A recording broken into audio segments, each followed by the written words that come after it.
Avis vascular centre మన దేశంలోనే the best varicose vein hospital. IBomma owner Ravi Imandi Ravi గురించి రోజుకొక అప్డేట్ వస్తూ ఉంది. ఇప్పటికీ కస్టడీ ముగిసింది, మళ్ళీ కస్టడీ కొనసాగించాలి అని చెప్తూ పోలీసులు కూడా కోర్టుని రిక్వెస్ట్ చేస్తామంటున్నారు. అయితే ఇప్పటికి ఉన్నటువంటి అప్డేట్, బయటకు వస్తున్నటువంటి వార్తల నేపథ్యంలో చూస్తుంటే కనుక ఇప్పటికీ రవి చిన్నప్పటి నుంచి కూడా కాస్త క్రిమినల్ మైండ్ ఉందన్నట్టు, అలానే భార్యని ఉన్నటువంటి పాపని కూడా వేధించేవాడు, అందుకే భార్య దూరం కావాలనుకుంది, విడాకులు అందుకే జరిగాయని, అందుకే ఆమె పట్టించిందని, ఇలాంటివి కూడా మనం చూస్తూ ఉన్నాం. అయితే రవి హైదరాబాద్ వచ్చిన తర్వాత తన ఫ్రెండ్కి కాల్ చేశాడు. ఆ కాల్ని ట్రేస్ చేసినటువంటి పోలీసులు రవి విదేశాల నుంచి ఇక్కడికి వచ్చాడు అనే ఇన్ఫర్మేషన్తోనే పట్టుకున్నట్టు ఆ తర్వాత ఉన్నటువంటి అప్డేట్. అయితే ఆ తర్వాత జరిగిన పరిణామాల నేపథ్యంలో ఒకవైపు అనేక రకాల ఆరోగ్య సమస్యలతో బాధపడుతూనే, మరొక వైపు కొడుకు కోసం ఆరాట పడుతున్నటువంటి తండ్రి గురించి మీకు తెలిసిన విషయమే. చిన్నప్పారావు గారు ఆయన బిఎస్ఎన్ఎల్లో పనిచేసి రిటైర్ అయ్యారు. ఆ తర్వాత ఐబొమ్మ అనే ఒక వ్యవస్థ, అదొక పైరసీ సంబంధించినటువంటి రాకెటే నా కొడుకుకు కారణమయ్యాడు అని తెలుసుకున్నాక ఆయన కూడా షాక్ అయ్యారు. ఆ విషయాలన్నీ కూడా మీ అందరికీ తెలిసిందే. రవిని అరెస్ట్ చేసిన తర్వాత, కస్టడీలోకి తీసుకున్న తర్వాత మీరు కాల్ చేశారా బాబుకి? నేను చేయలేదు మేడం, వాళ్ళే చేసుకొచ్చారు పోలీసులు. ఒకరోజు చేసుకొచ్చారు, ఇప్పుడు 3 రోజులు ముందు చేశారు. చేస్తే ఎవరండి అని అడిగాను. క్రైమ్ బ్రాంచ్ నుంచి మాట్లాడుతున్నా హైదరాబాద్. నమస్కారం సార్ చెప్పండి అని. మీ అబ్బాయి ఒకసారి మాట్లాడుతాడు. ఇచ్చారు పోలీసులు.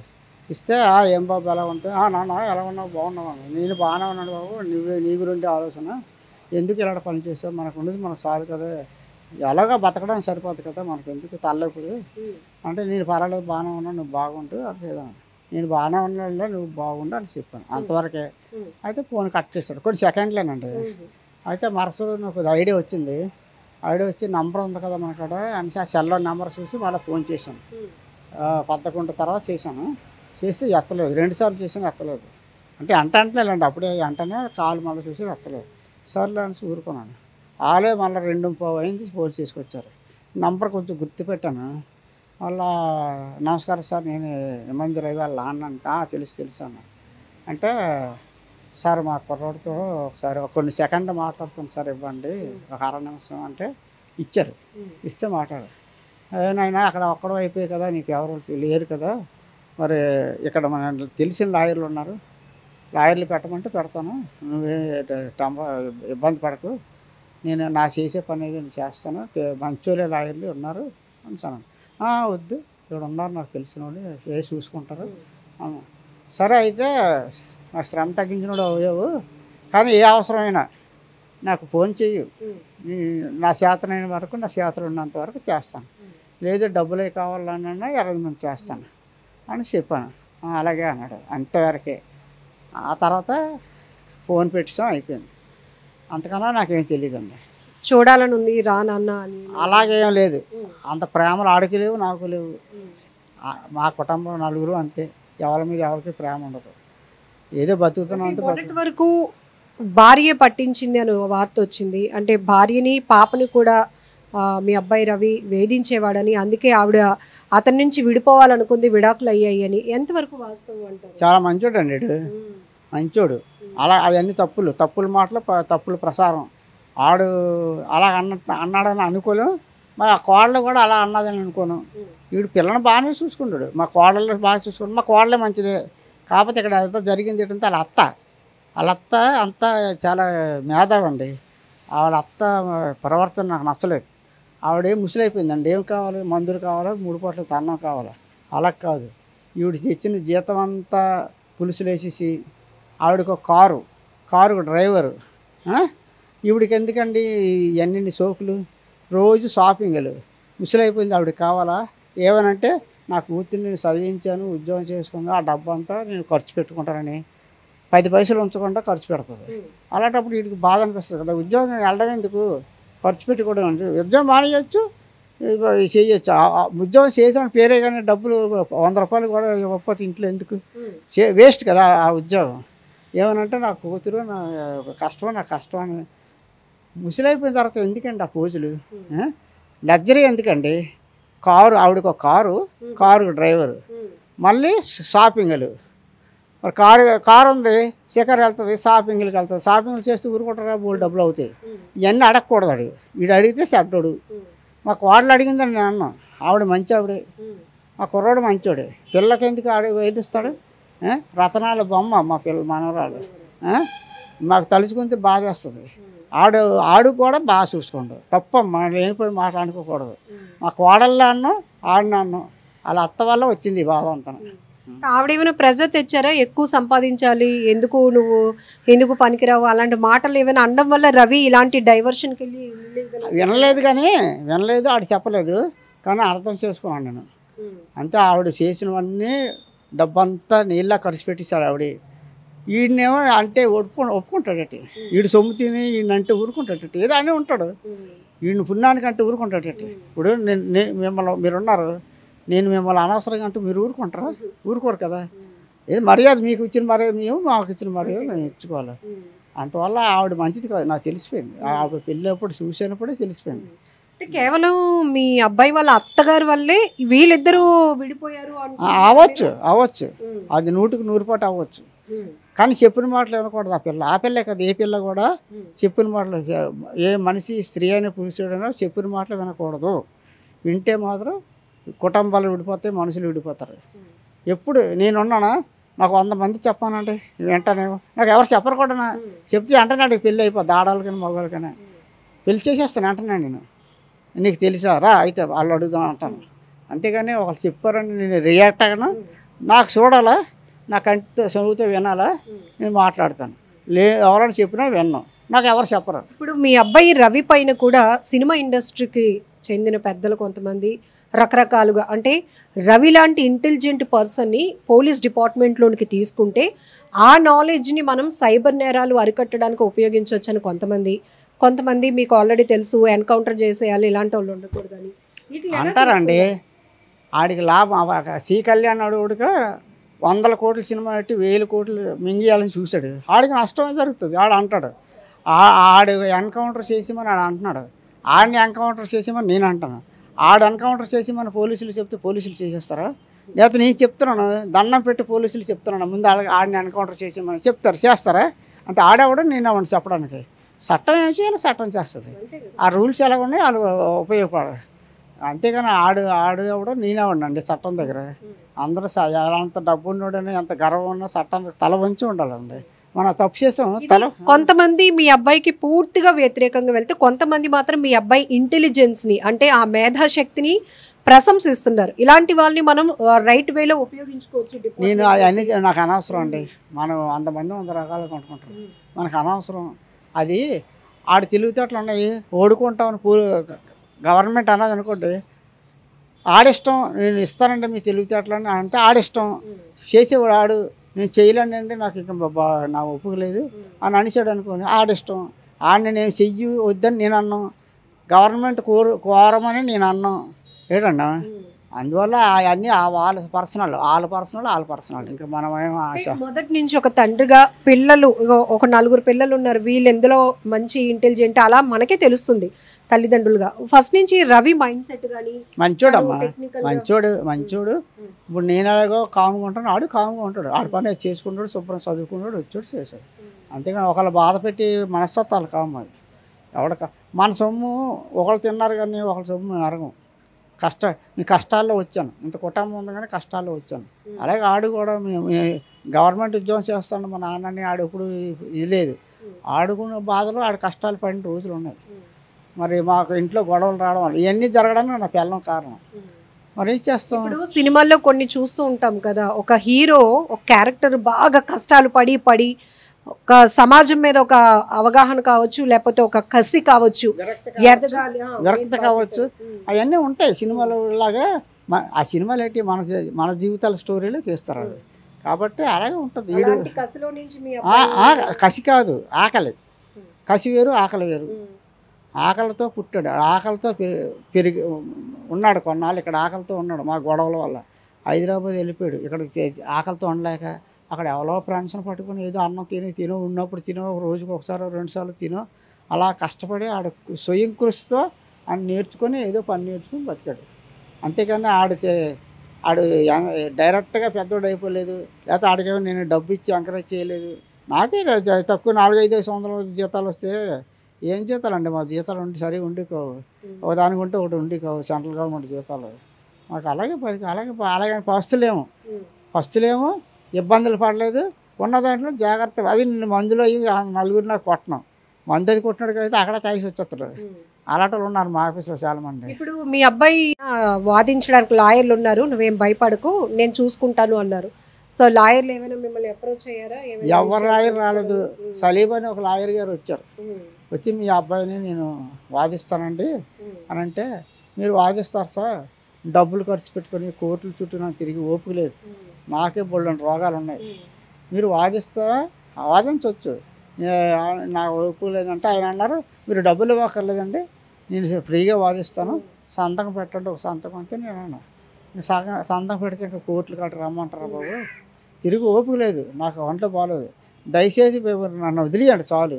అంత అవసరం అనుకోండి, లాయర్ అవసరం అనుకోండి, మీ నంబర్ ఇచ్చారు, అడిగి తీసుకున్నా, ఇచ్చారు కదా, నేనే ఫోన్ చేస్తాను. ఇప్పుడు మీ దగ్గర 2 సమస్యలు ఉన్నాయి. ఒకటి ఆరోగ్యం మీకు సహకరించట్లేదు, కోర్టులు కానీ ఎక్కడికి తిరగాలని. 2 ఆర్థికంగా అంత లాయర్లకు ఫీజులు ఇచ్చుకునే స్తోమత లేదు. కానీ జనం చెప్తున్నారు, ఏ లాయరు రవి కేసుని టేకప్ చేసినా కావాల్సిన ఫీజు ఇస్తాం, మా దగ్గర 5,000 ఉన్నాయి సార్, మీ ఫోన్పే పెట్టండి 5,000 ఇస్తాం అంటే జనం మీ అబ్బాయిని అంత ఓన్ చేసుకున్నారు. వాళ్ళు ఇవ్వక్కర్లేదండి, నేనే ఇస్తాను లాయర్కి. నేను ఎవరు ఈ సలీం గారికి వాళ్ళకి అందరికీ చెప్పాను, మీరు వెళ్ళండి, ఆడు ఉపకారం చేయండి, మేలు చేయండి. ఆడు నాకు పలానా లాయర్ గారు నాకు ఉపకారం చేశారు నాన్న, మేలు చేశారు, ఆయనకి ఏమైనా డబ్బులు ఇవ్వంటే నేను ఇస్తాను. కాబట్టి ఉత్తినే అక్కర్లేదు, ముందుగా నేను డబ్బులు ఇచ్చేవాడిని కాదు, కోర్టు చుట్టూ తిరగాలేను, నన్ను వదిలేయండి. ఆడు కావాలంటే పెట్టమంటే నాకు తెలిసిన లాయర్లు ఉన్నారు, పెడతాను, అంతేగాని చుట్టుపక్కల తిరగలని, నన్ను వదిలేయండి బాబు అని దండ పెడితే ఒకటి వదిలేడు. ఇప్పుడు మీ అబ్బాయికి సంబంధించి ఫ్రెండ్స్ చాలామంది ఉన్నారు, వాళ్ళు కూడా ఏవో డబ్బులు ఇచ్చి డిజైన్లు అవి చేయించుకోవడం అది జరిగిందట.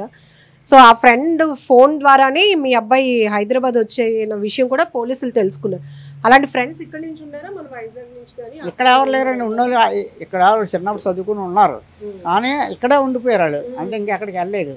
అక్కడ తగిలిన ఫ్రెండ్స్ ఉంటారు కదా, వాళ్ళెవరో ఎలాగో చెబుతుంది, అవన్నీ ఆ లింకులన్నీ మనకు తెలదు, తెలియని మాట్లాడను, తెలిసినవే మాట్లాడతాను, తెలియని ఇప్పుడు ఎంత జరిగినాక మీ కోడలతో మీరు మాట్లాడారా ఫోన్ కానీ? లేదండి, అప్పుడే కట్ చేసింది ఆవిడ. ఏదో అడిగి 4 సంవత్సరాలు దాటిపోద్దండి, 4 సంవత్సరాలు దాటిపోద్ది. మరి ఏది మాట్లాడింది ఆవిడ, మీరు రండి గిండి అని ఏది అన్నది. ఇలాగ చూసుకోవడానికి ఆవిడ దగ్గర నేను లేను, నా దగ్గర ఆవిడ లేదు. నేను అక్కడికి వెళ్ళలేదమ్మా, ఆవిడ వచ్చింది 2-3 సార్లు వచ్చింది. ఉన్నప్పుడు బాగానే అన్నీ మాకు టైంకి అన్నం పెట్టేసేది, అన్ని చేసేది, గిన్నెలు అవి తీసేసేది. నేను ఏదైనా అందుకుందాం అంతే, వద్దండి కూర్చోండి మీరు అని అనేది. వంటగదిలో ఏదైనా సాయం చేస్తాను, చాలా మంచిది, చాలా మంచిది. పూజలే మా హిందూ పూజలే చేస్తుంది ఆవిడ. ఆవిడని నేను తప్పుగా ఒక మాట అన్నమ్మా, మరి ఆడాలి ఎలా పోయారో తెలియదు. నా వరకు వచ్చేసరికి నేనేం ఆ పిల్ల నన్ను ఏం అనలేదు, నేను సొంత కూతురులాగే చూసాను ఆవిడని, అల్లుడిని కొడుకులాగే చూస్తాను, కూతుర్ని వాళ్ళు కోడలే కూతుర్లో ఒకలాగే చూస్తాను. నా కూతురే మంచిది కాదు చెప్పాలంటే, మా కోడలే మంచిది, నా కొడుకే మంచోడు కాదు, నా అల్లుడు చాలా మంచోడు. మా అల్లుడు మేలు బంగారం, మా అల్లుడు ఎలాంటి బంగారం కూడా అది డామేజ్, కానీ మా అల్లుడు అలా కాదు, చాలా మంచోడు. నన్ను ఒకసారి చూడాలని ఉంది అంటే వెళ్తారా ఓపిక చేసుకుని? చూడాలంటే వీడియో కాల్ చేస్తాను, అంతేగాని నేను వెళ్ళే ఓపిక లేదు. వీడియో కాల్ అయినా అదే బొమ్మ కదా, చూస్తాను, మాట్లాడతాను, దానికి ఏముంది. దాంట్లోకి మిమ్మల్ని గట్టిగా తీసుకుని, ఎందుకంటే ఇటు అత్తింటి నుంచి కానీ భార్య నుంచి కానీ ఎలాంటి సపోర్ట్ లేదు. ఇప్పుడు చెప్పాలంటే రవి సింగిల్ ఫైట్ చేస్తున్నట్టు. సింగిల్ అంటే వాళ్ళ ఫ్రెండ్ వాళ్ళే, ఇంకా నాకు ఎవరు లేరు. ఎందుకంటే ఆడు ఉన్నప్పుడు బతుకున్నది, సారీ ఆడు మామూలు సమాజంలో మామూలు బాగా ఉన్నప్పుడు కూడా ఆడు ఏమి లింకులు ఏమి లేవు. ఇప్పుడు మనం బాగున్నప్పుడు ఏమమ్మా నేను పలకరిస్తే, నేను కష్టాలు వచ్చినప్పుడు ఏమమ్మా అని అంటాం. ఆల్మటికాలు ఉన్నప్పుడు ఎవడు వచ్చేస్తారండి, అందరితోనే ఈ సెట్గానే ఉండేది మా ఆవిడ. మా కష్టం వచ్చినప్పుడు ఎవడు వచ్చేస్తాడు, రాడు కదా. అలాగేటంటే ఆ రామ మెంటాలిటీ మంచిది. అలాగే మాకు కారణాలు అది ఇప్పుడు బ్లడ్ అయితే నాది వచ్చిందమ్మా, బి పాజిటివ్ నా పిల్లలకు వచ్చింది, కానీ జీన్స్ మాత్రం వాళ్ళ అమ్మ వచ్చాయి. మనం ఏం చేస్తాం, దానికి మనం ఆపలేం కదా. జీన్స్ అనేది మీకు తెలుసు కదా, చదువుకున్న వాళ్ళు జీన్స్ 2 సార్లు మీ అబ్బాయి మాట్లాడినప్పుడు కొంచెం ఏమైనా అంటే తప్పు చేశాను అన్నట్టుగాని నాన్న తప్పు లేదు, రైట్ కాదు, ఏమీ లేదు. మామూలుగా మాట్లాడు, జనరల్గా మాట్లాడు. నేను బాగున్నాను, నువ్వు బాగు, చాలు అంతే. సరే బాబు, ఏ అవసరం వచ్చినా కష్టం వచ్చినా డబ్బులు కావాలన్నా చెప్పు అని అంతే, అంతకన్నా ఇంకేం లేదు. మీరు మొదటి నుంచి మీ అబ్బాయి విషయంలో ఒకటే స్టాండ్ తీసుకున్నారు, తప్పు చేశాడు అని పోలీసులు అనుకుంటే శిక్షణ మాత్రం మనం ఎవరిని తప్పించలేము అని. సో ఇప్పుడు ఈ మొత్తం వింటున్నారు కదా, తర్వాత కూడా ఇప్పుడు మీ అబ్బాయి వాళ్ళ అత్తగారు ఎట్లాంటి బిహేవియర్ ఇవన్నీ మీరు మొత్తం తెలుసుకున్నారు. అందులోనూ మా అబ్బాయి ఆకలి బాధలు చూశాడు కాబట్టి అందులో నుంచి ఒక బాధే, కసి కాదు బాధ తీసుకున్నాడు అని. సో ఇప్పుడు ఫైనల్గా ఏం చెప్తారు పోలీసులకు కానీ ఇంకా మీ? నేను పోలీసులకి చట్టానికి చెప్పినంత పెద్దోడు కాదమ్మా. పోలీసుల వరకు వెళ్ళింది, కోర్టు వాళ్ళకి వెళ్ళింది. వాళ్ళు ఏం చేయాలో వాళ్ళ ఇష్టం. అది ఉంటాయి, రూల్స్ ఉంటాయి. ఆ రూల్స్ ప్రకారం ఏం చేయాలో సజ్జనార్ సార్కి వెళ్ళి నేను కాల్ పట్టుకుంటాం. సార్ వదిలేయండి, పట్టుకుపోయింది, ఇంకెప్పుడు అలా పనులు చేయడానికి వదిలేస్తారు ఆయన. ఆయన ఎలా ఉందో అలా. ఆయన ఇంట్లో పని అనుకోండి, వెళ్ళి నేను కాల్ మీద పడతాను. వాళ్ళ ఇంట్లో పని అంటే నేను చేడతాను. ఎదవా అనేసి జల్ల కొట్టవచ్చు, కాలుతో తన్నొచ్చు, పడతానమ్మా. కొడుకు కోసం కన్నేందుకు తప్పదు కదా, పడతాను. కానీ ఆయన వల్ల చాలా చేయగలరా? ఆయన ఏదో వాళ్ళ చేతిలో ఉండదు, వాళ్ళు చేస్తారు.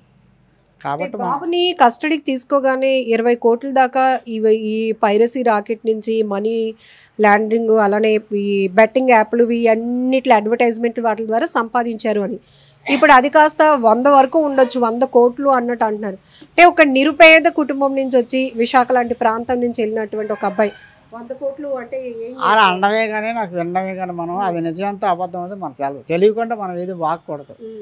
వాళ్ళు తెలుసు, వాళ్ళ పోలీసులు తెలుస్తుంది ఎలా సంపాదించడం అంతే. కానీ కష్టపడి సంపాదించాడు, వాళ్ళు అన్ని డబ్బులన్నీ ఇబ్బంది పెట్టకూడదు, వాడికి ఇచ్చేయండి. అది నేను కోరుకుంది.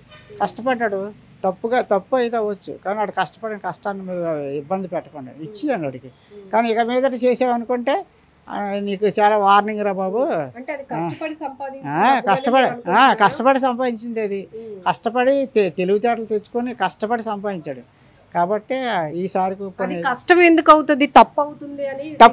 తప్పు అవ్వచ్చు అమ్మా, కానీ కష్టం అంటే సినిమాలో నిర్మాతలు టాప్ హీరోల కష్టాన్ని మీ ఓడి దోచుకున్నాడని వాళ్ళు. అలాగే లేదమ్మా, కష్టాన్ని దోచుకోలేదు. వాళ్ళు నిర్మాతలు ప్రజల సొమ్ము దోచుకోలేదా అంటే. అలాగనే నేను వాళ్ళ తప్పు వీళ్ళు తప్పు అనలేదు. వాళ్ళేటి 100 కోట్లు ఆడుతాండ్రు బ్లాక్ మనీలు, 1000 కోట్లు లాగేస్తాండ్రు. సినిమాకి వెళ్తే తెలుస్తుంది మీకేటో ఆ రేట్లేటో. నేను ఎప్పుడు వెళ్ళ కాబట్టి నేను ఎన్టీ రామారావు ఫేవరెట్, పాత ఎన్టీ రామారావు ఫేవరెట్. ఆ బాలకృష్ణ కానీ, కళ్యాణ్ రామ్ కానీ, జూనియర్ ఎన్టీఆర్ కానీ సినిమాలు ఉంటే వెళ్తాను. వెళ్ళేటప్పుడు వెళ్ళాలనిపిస్తుంది. వెళ్ళిన తర్వాత ఎందుకురా బాబు వచ్చాను ఈ సినిమాకి, గోల తల్లెప్పు సౌండ్లు, గోల ఎందుకు వచ్చాను రా దేవుడు అని తల్లెప్పు వస్తుంది. టీ తాగి మాత్రలు వేసుకుని టీ తాగాలి, అలాంటి సినిమాలు వస్తున్నాయి. ఏం చేస్తాం మరి. వీళ్ళ సినిమాలు అలా ఉంటే ఉన్న వాళ్ళ సినిమాల నుంచి పేర్లు చెప్పక్కర్లేదు ఎలా ఉంటాయో. ఏడమ్మా, ఎన్టీ రామారావు నాగేశ్వరరావు ఉన్నప్పుడు ఎలా ఉండి ఈ సినిమాలు తక్కువ డబ్బుతో వందల వేలు ఎట్టి తీసేవారు. మన స్వీయ రాష్ట్రంలోనూ స్టూడియోలోనూ తీసేవారు. సైలెన్స్గా ఉండి ఎంతో చక్కని స్టోరీలు ఉండేవి. పాటలే అక్కర్లేదు మనకి, స్టోరీ కొద్దిగా సరదాగా నవ్వుకున్నట్టుంటే చాలు. సినిమాకి ఎందుకు వెళ్తాం, ఇంట్లో బోల్డ్ బాధలు ఉంటాయి, కొద్దిగా సరదాగా నవ్వుకున్నట్టుంటే చాలు. రాజేంద్ర ప్రసాద్ సినిమా ఎప్పుడు వదిలేండి కాదు, పిల్లలు తీసుకుని వెళ్ళండి. ఎందుకు వెళ్ళేవాడిని, సరదాగా నవ్వుకున్నట్టు ఉంటాయి. లేడీస్ టైలర్ అని, ఏప్రిల్ 1 అని, నవ్వు ఆ సినిమాలు, జంబలకడ బంబ అని, ఇలా సినిమాలకి మనం హెల్త్కి వెళ్తాం. ఇంత కష్టం మర్చిపోవడానికి సరదాగా వెళ్తాం. ఇదేంటి సరదాగా సినిమాకి వెళ్తే తలనొప్పిని ఎందుకు డబ్బు ఇచ్చి తలకాయ కొట్టించుకున్నట్టు ఉంటుంది సినిమాలో. ఇప్పుడు ఈ సినిమా పైరసీలు చేసి రవి సంపాదించిన డబ్బు కష్టార్జితం అంటారా? కష్టార్జితం అంటే చెమట కురిస్తేనే కష్టం కాదమ్మా, తెలివితేటలు ఉపయోగించడం కూడా కష్టమే. ఇప్పుడు ఓ లేబరోడు ఉంటాడు, కష్టపడి చెమట కురిచి పని చేస్తాడు, ఆడిది కష్టమే. ఒక జిల్లా కలెక్టర్, జిల్లా ఎస్పీ ఉంటారు, వాళ్ళది కష్టమే. వాళ్ళకున్న కష్టం వాళ్ళది కష్టమే, నేను కాదని కదా. వాళ్ళు ఎంతో బ్రెయిన్తో పనిచేయాలి. వాళ్ళు అంత ఎర్రలేట అంత చేసేదాలు ఇవ్వడానికి. ఏసీలు ఉంటాయి, ఆఫీసులో ఏసీ ఉంటుంది, ఒక కారు ప్రొవైడ్ చేస్తుంది గవర్నమెంట్, డ్రైవర్ని ఇస్తుంది. ఎందుకు ఇస్తారు, వాళ్ళు బ్రెయిన్తో పనిచేస్తారు. ఆ బ్రెయిన్తో పని అది కష్టమే. ఇటు చెమట తట్టలేసి మోస్తేనే కష్టం కాదు, వీడి కష్టం వీడికి ఉంటే వాళ్ళ కష్టాలు వాళ్ళకు ఉంటాయి. కాబట్టి వీటి తెలివితేటలతో కష్టపడి ఏదో చేశాడు. అది తప్పు, అది రైట్ అని నేను అన్నాను. కాకపోతే ప్రభుత్వానికి తప్పే కదా, కాబట్టి ఆ ప్రభుత్వం చూసుకుంటుంది, మనకెందుకు. సో ఇది రవి, ఇమంది రవి ఐబొమ్మ ఓనర్ నాన్నగారైన చిన్నప్పారావు గారి మాటలు చూస్తున్నారు కదా. ఎందుకంటే మొదట్లో అయితే కనుక అసలు మీరు మీడియా కానీ వార్తల్లో చూసే వరకు నాకు తెలీదు మా అబ్బాయి ఇలాంటి ఒక పైరసీలు చేస్తున్నాడని అలా ఇలా అని ఆయన అనేవారు. తన ఆరోగ్యం బాగోక ఇక్కడే విశాఖలో ఉన్నటువంటి ఈ ఇంటికే పరిమితమై ఉన్నాను. మీరందరూ ఇప్పుడు మా అబ్బాయి ఏదో జరిగిందని చెప్పి వరుస పెట్టి టీవీ ఛానల్ వాళ్ళు వీళ్ళు వస్తూ ఉంటే తెలుసుకున్నాను. కానీ నాకు నిజంగా నేను ఏది కంటితో చూడలేదు కదా నేను నమ్మడానికి అన్నారు. ఆ తర్వాత జరిగిన వరుస పరిణామాలు ప్రతిదీ మినిట్ టు మినిట్ ఆయన కూడా అప్డేట్ తెలుసుకుంటున్నారు. హైదరాబాద్ క్రైమ్ పోలీసుల ఆధ్వర్యంలో వాళ్ళ అబ్బాయితో కూడా ఈయన మాట్లాడడం జరిగింది. ఆయన కూడా వాళ్ళ నాన్నగారికి కాల్ చేయడం జరిగింది, అప్డేట్లు తెలుసుకోవడం జరిగింది. సో ఫైనల్లీ ఆయన చెప్తుంది ఒకటే, కొంతమంది చెమటోర్చి కష్టపడి సంపాదించేది కష్టం అనుకుంటారు, కొంతమంది బ్రెయిన్ ఇంటెలిజెన్స్ని ఉపయోగించి సంపాదించేది కూడా కష్టమే అవుతుంది, కష్టార్జితమే అవుతుంది అనే ఆలోచనతో రవిగా వాళ్ళ నాన్నగారు అయితే చెప్తున్నారు. ఏది ఏమైనప్పటికీ కూడా చట్టం తన పని తను చేసుకుపోతుంది అన్నట్టుగానే నేను చట్టానికే వదిలేశాను ఈ కేసు మొత్తాన్ని అని కూడా ఆయన ఫైనల్గా చెప్తున్నారు.